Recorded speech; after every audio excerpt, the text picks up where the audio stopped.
আপনারা জানেন যে আমাদের প্রতিদিন স্কুলের বাচ্চাদের মতো সকাল 7টায় বের হতে হয়, স্কুলের পড়াশোনার জন্য নয়, কোর্টে হাজিরা দেওয়ার।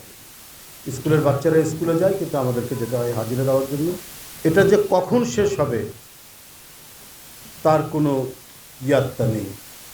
ওটা 11টাও হতে পারে, 12টাও হতে পারে, 2টাও হতে পারে, 5টাও হতে পারে, রাত 8টাও হতে পারে। সুতরাং দিনের যে অন্যান্য কাজ, সেই কাজের যে নির্দিষ্ট যে সময়, সেই সময়টা রক্ষণাবেক্ষণ করা, মেনটেন করা সম্ভব হয়ে ওঠে না।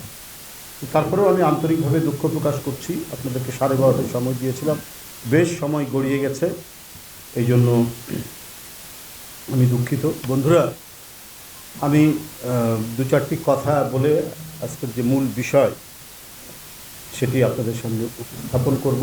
মোট গ্রেপ্তার এবং মামলা, এই বিশেষ করে এই 2 দিনের, এটি আপনাদের কাছে আমি উল্লেখ করব। আপনারা জানেন যে আবারও আগের মতো, পূর্বের মতো ফ্যাসিবাদী যে দুঃশাসন, অর্থাৎ একদলীয় কর্তৃত্ববাদী যে ক্ষমতা, সেই ক্ষমতায় সেই দলের নেতাকর্মীদের আঙ্গুল ফুলে কলা গাছ হওয়া, আর এই কলা গাছ হয়ে ওঠার জন্য তাদেরকে বাংলাদেশ ব্যাংক চুরি করতে হয়েছে, সোনালী ব্যাংক চুরি করতে হয়েছে, বেসিক ব্যাংক চুরি করতে হয়েছে, বিভিন্ন রাষ্ট্রায়ত্ত খাত লুটপাট করতে হয়েছে, এবং তারা আরও বেশি ভালো থাকার জন্য পরিবার পরিজনদেরকে পাঠিয়ে দিয়েছে কানাডায়, ইউরোপে, অস্ট্রেলিয়ায়।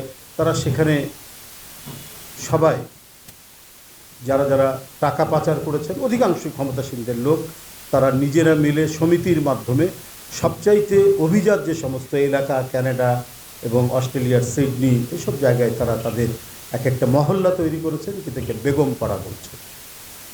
তো এই যে জনগণের টাকা লুটপাট করে তারা যে বিত্ত বিলাসে মত্ত হয়ে উঠেছে, এই ক্ষমতা বিলাসী আওয়ামী সরকার, যাদেরকে ভোট লাগে না, সুষ্ঠু নির্বাচন লাগে না, তাদেরকে ভোটারদের প্রয়োজন হয় না, জনগণকে প্রয়োজন হয় না, তারা শুধুমাত্র